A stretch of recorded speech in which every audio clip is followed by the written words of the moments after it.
E aí, pessoal, sejam bem-vindos ao Olá Ciência. Hoje eu estou aqui com o Gabriel Campolina.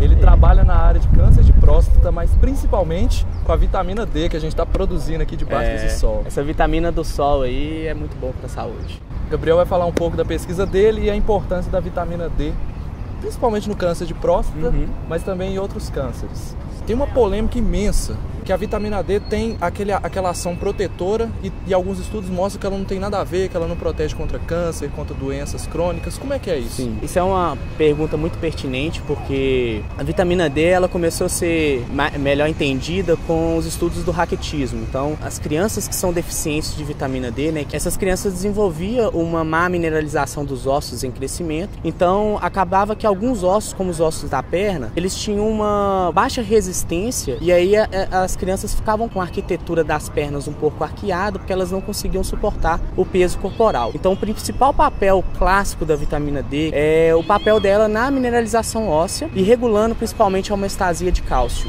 Então a vitamina D tem um papel central na regulação dos níveis de cálcio do corpo, não só para a regulação do cálcio, mas como estão surgindo os novos estudos mostrando um papel central, para você se manter saudável, você tem que ter os níveis ótimos de vitamina D.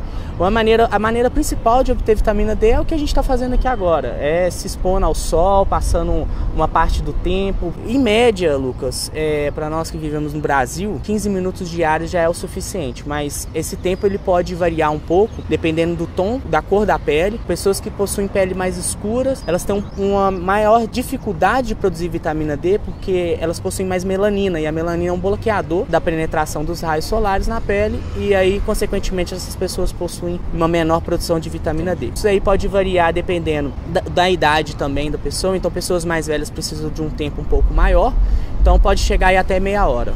Entendi. Você estava falando da importância dela no metabolismo dos ossos, mas qual que é a outra importância da vitamina D? Isso, ela é importante principalmente na mineralização óssea, mas alguns outros estudos já vêm mostrando que a vitamina D é essencial até mesmo para questões psíquicas. Então, indivíduos que eles apresentam maior deficiência de vitamina D são indivíduos mais propensos a desenvolver depressão, a demência, está sendo muito bem questionado isso agora. E além disso, algumas outras doenças, até mesmo a diabetes. Então, uma das funções que foram descobertas é que a vitamina D ela é capaz de regular a produção de insulina pelas células do pâncreas.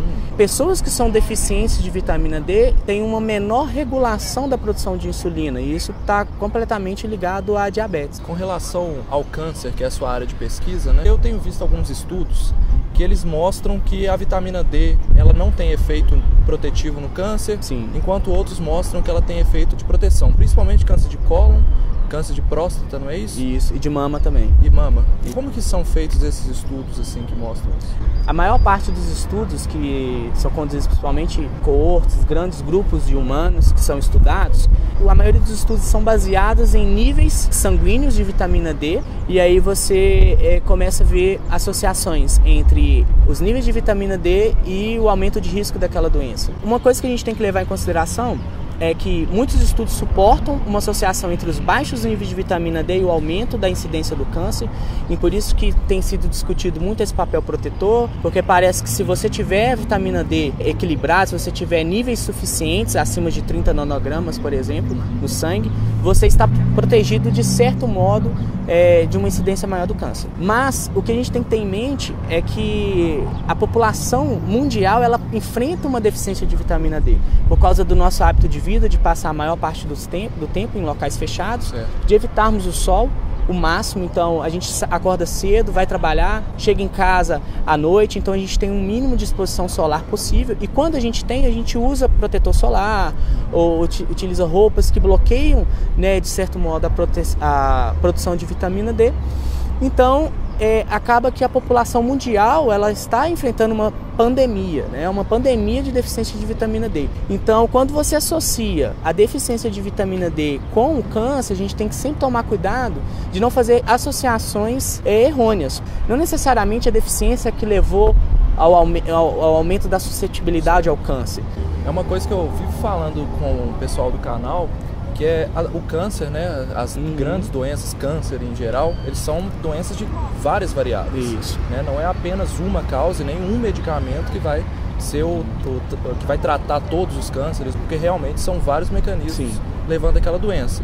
Na verdade, tudo isso que a gente está conversando aqui agora, lá fora já é conhecido há mais de 20 anos. Então, por exemplo, nos Estados Unidos e em Boston, principalmente que são locais que têm pouca incidência, né, solar, e aí as pessoas geralmente são deficientes de vitamina D, a suplementação ela já é totalmente já consolidada nessas áreas.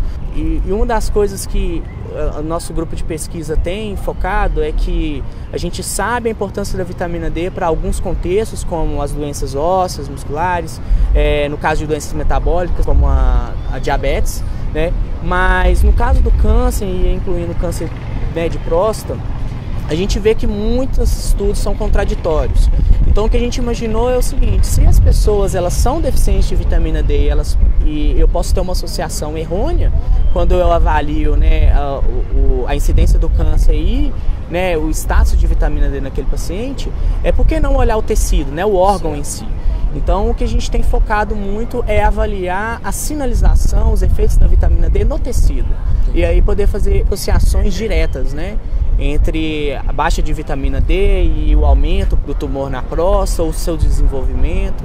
Tem assim de complexo, um pouco complexo nesse assunto, é que a vitamina D ela vai sofrer várias modificações no nosso corpo, dando origem a um hormônio que é o calcitriol. Então a gente chama esse hormônio de metabólito ativo da vitamina D, e é esse metabólito que vai então fazer todas as ações no tecido. A gente está fazendo esse vídeo hoje aqui, gente, para conscientizar todo mundo do Novembro Azul, né, que é o mês dedicado à conscientização do câncer de próstata. Então, é por isso que eu chamei o Gabriel aqui para participar, que a pesquisa dele foca nessa área da vitamina D, mais no câncer de próstata. E eu queria que o Gabriel desse uma mensagem. Por que a gente tem que olhar para esse tipo de câncer? A iniciativa é muito boa. O Novembro Azul, ele surgiu, né, assim, eu acredito que ele tenha surgido com uma conscientização não só do câncer de próstata, mas das doenças, né, que afetam a reprodução do homem. Mas o câncer de próstata, como é a doença mais prevalente, uma das doenças mais prevalentes, se tornou então o grande protagonista, né, do Novembro Azul. E essa iniciativa é uma iniciativa muito boa e significativa, porque o câncer de próstata ainda ele é uma doença que ele é interpretada de uma maneira um pouco estigmatizada, principalmente por causa do exame diagnóstico, né? O principal exame diagnóstico que é utilizado, que é o exame de toque. E a doença em si, o câncer de próstata, ele é uma doença silenciosa. Ela surge, a gente tem um principal fator de risco, o envelhecimento. Então, por volta ali dos 30, 40 anos de idade, já começa a surgir na próstata algumas áreas de alteração. E essas áreas de alterações, elas vão se desenvolvendo e elas podem passar por um estágio, que a gente chama um estágio pré-maligno, que vai dar origem futuramente ao câncer, né? Então, durante todo esse período, o próprio indivíduo ele não consegue perceber, ele não tem sintomas clássicos de percepção.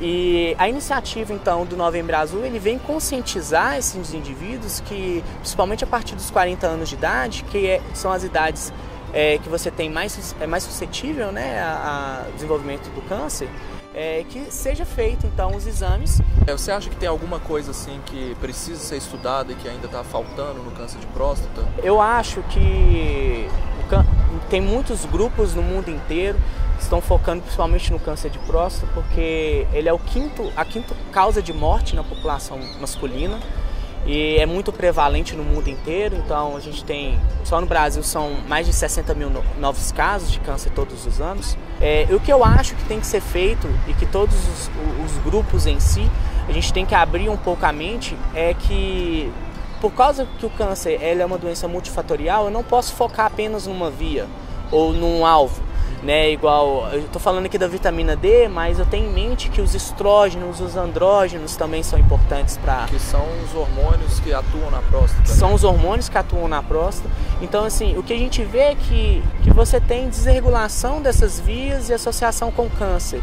Então, a minha pergunta é, por que não fazer um trabalho em conjunto, colaborativo, e que você consiga mostrar naquele mesmo paciente todas as vias de uma maneira integrada, as associações, para que a gente possa no futuro buscar parâmetros prognósticos, desenvolvimento da doença, ou até mesmo fármacos que tenham associações em conjunto, certo? É isso mesmo. Essa era a dica. Então tá, Gabriel, muito obrigado por Eu que agradeço. aqui. Prazerão.